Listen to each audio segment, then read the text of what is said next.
Hello ladies and gentlemen, and welcome to another Street Fighter 6 video. In today's video, we're going to be going over some useful tips that are guaranteed to help you climb out of those lower ranks and improve your journey through the ranks of Street Fighter 6.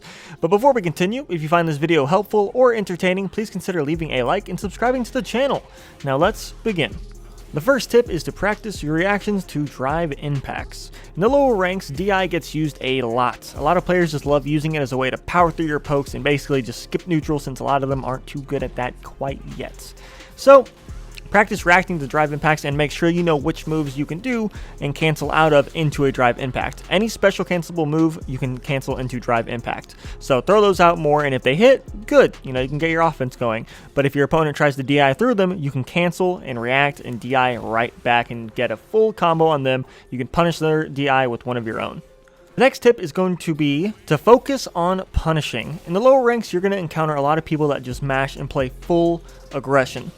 So use that aggression against them. Watch their moves and see what you can get a punish in on, and then punish. I can't tell you how many matches I've won just by waiting my opponent out, waiting for them to do something negative, something dumb, and then punishing them for it. I know it's hard to have some patience and everyone's going to struggle with it from time to time, but learning to flip that aggression on your opponent is definitely worth it.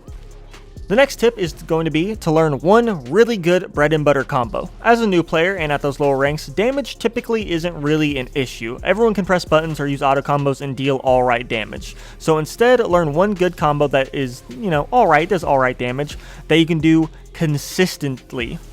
Consistency is key here. You can have a huge damage combo, but if you only land it 1 out of 100 tries, then it's not really super useful now, is it? So learn a good B&B combo and focus more, keep the rest of your mental stack on reacting to what your opponent's going to be doing and to seeing what you can actually punish them for doing. Our next tip is going to be to learn and practice your character's anti-airs. Let's face it, it is fun to jump around and it's fun to do those higher damage jump-in combos. So you can expect you'll be seeing a lot of jumping from your opponents. So why not use their jumping addiction against them? Learn your anti-airs for your character, practice the timing a bit, and then go out there and stop those jumpers. Remember that a lot of learning fighting games is taking the small victories, so even if you don't win, but you did practice and properly use your new anti-air skill, that's still a win. So you went in with a game plan and you executed, so pat yourself on the back.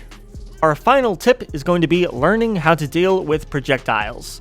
There are so many ways to deal with projectiles in this game that, in my opinion, zoning shouldn't be too big of an issue. My personal favorite way is to bait a projectile in close range and then drive impact through it, getting a full combo punish. But that's not the only way to deal with it. You could also jump over it to do a jump in. Just straight up block it. Use drive parry to parry through it. Counter with an enhanced fireball or just, regular fireball of your own. And finally, use a special move. Certain moves have projectile immunity. So see if your character has one, like Cammy or Ryu, and use that to power through the fireball and get your offense going. And that's going to be it for this video. If you enjoyed the video or found it helpful, please don't forget to leave a like and subscribe to the channel for all of your fighting game content needs. Also, don't forget to check the description down below for a link to our community Discord server where we're organizing game fight nights and just, having fun chilling. And a link to my Twitch where I stream sometimes. I'm getting more into streaming. I'll be streaming more often, so why not go follow over there as well. I'm Zuliolix, and I will see you in the next video.